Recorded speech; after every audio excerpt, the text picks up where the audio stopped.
Hello everyone, welcome back from Castello delle Serre, quarantine officially day 23. Thank you for all your wonderful comments and for sharing our little video about the spaghetti. As promised, we're coming back with you today for the recipe of leftover spaghetti frittata. Again, everything being made with few basic ingredients because we're doing our best under this quarantine to just go to the store once a week. And we're showing you with how few ingredients we can make just a very simple, wonderful, satisfying dish. We have our leftover spaghetti right over there, just a nice plate full, about a plate serving. I've got 2 large eggs. We have some salt. To give you a rough idea of measurements, we have about 1/3 of a cup of grated Parmesan cheese and 1/4 cup water, our extra virgin olive oil. These are our utensils that we will be using. We have a mixing bowl and a fork. We have a frying pan with a lid. Okay, I'm using this dimension of pan because more or less it's appropriate for this quantity of spaghetti. Our eggs.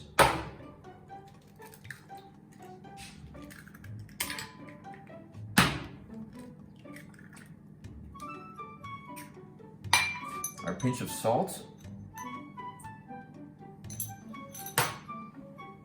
Parmigiano. Okay, and now a little bit of water. What this does is it's gonna just stretch out the egg so that it coats all of our spaghetti, but doesn't become too eggy. If you like, we can also add a little bit of cracked black pepper inside this. Just a few little cranks.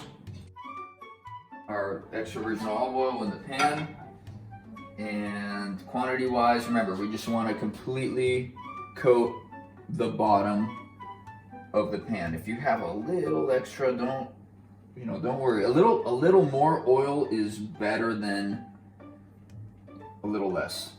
Is extra virgin olive oil fattening? No way. Now, before I actually put the spaghetti mixture with the eggs into here, I'm gonna heat this oil. Because a frittata, this is what we're making. We're making spaghetti frittata. Sounds kind of weird, but this is a childhood classic. When the Italians go on a picnic or go to the beach for the day, or the kids come home from school and want a snack, this is something that is that basically from Rome south is very, very common. So we're heating up the oil.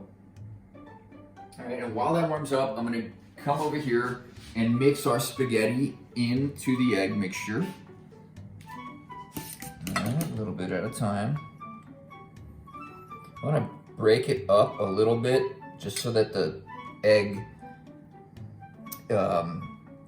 coats in there evenly. So let's give it a good swirl. All right, I wanna break up the clumps of the spaghetti so that the egg touches all of the spaghetti that's in here. If it breaks, don't worry about it. It will re-solidify once it's in the pan. Okay, I've done this for about a minute or so as the oil is heating up. All right, now that it's getting warm, I can go ahead and place this mixture into the pan.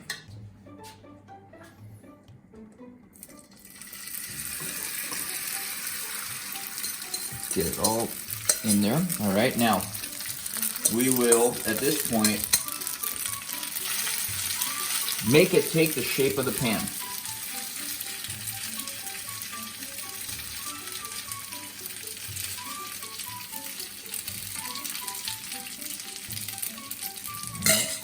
Now we want to make sure that the center of this cooks as well. So this is a good time to turn down the heat a little bit. And what we can do is, at this point, take our lid to help cook evenly that egg mixture that's in there, and go ahead and just kind of put our lid off to the side a little bit. What this does is it keeps the heat locked down so that we have an even cooking going on throughout the frittata. But this evaporation vent here will prevent steaming from happening, okay? Because you don't want this to taste like steamed. You know how you get steamed vegetables and you just blah, you know, it just doesn't really taste like anything. This will make for a wonderful concentrated flavor, but with thorough cooking. What does frittata mean? It means fried. And we make frittata every morning for breakfast. We usually do it with like zucchinis or vegetables. You can really put just about anything inside of a frittata, and we'll go ahead and show you a few other ones as well. But this is almost going to be ready for flip. Let's just give it another 30 seconds. Now this has been cooking on this side for only a couple minutes. How do we know exactly when it's ready? With a wooden spoon. Also, you want to make sure that you're doing this in a non-stick pan. Should have specified that before. But with a spoon, kind of insert it underneath, and you see how it's starting to come up as a whole. This is a very good sign. So we have a slight crust that has formed on the bottom. We're ready to go for our flip and turn it over, cooking the other side.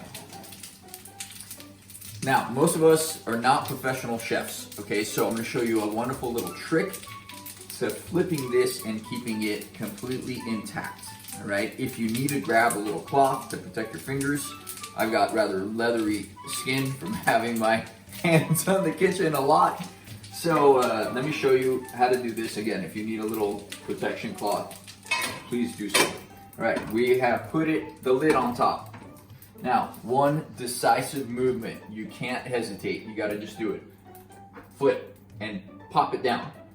Here we are. There we are, okay? You see this? Now, this is a part that's gonna be hot. So if you wanna protect your fingers, you can.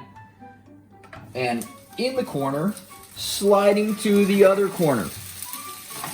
Now we want this to be cooked. So let's do the same thing. Let's go ahead and just touch it. Okay, we see that it's popping up and down. On the side, it's a little harder.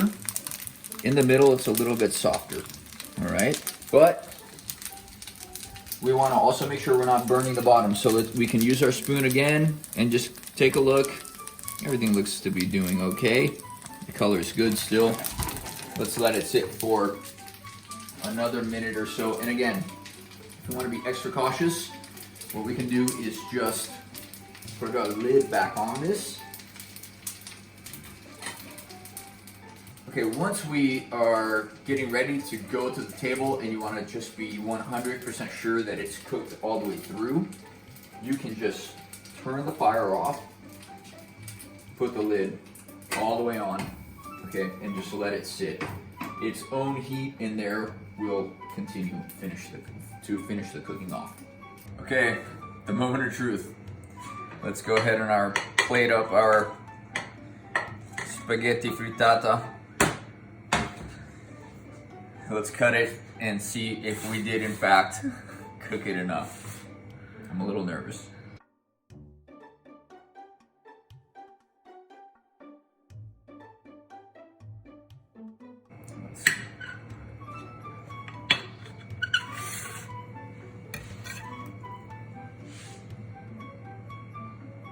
Satisfied. Okay, you see how easy it was? Now all you have to do is sit down at the table with your loved ones in quarantine and enjoy.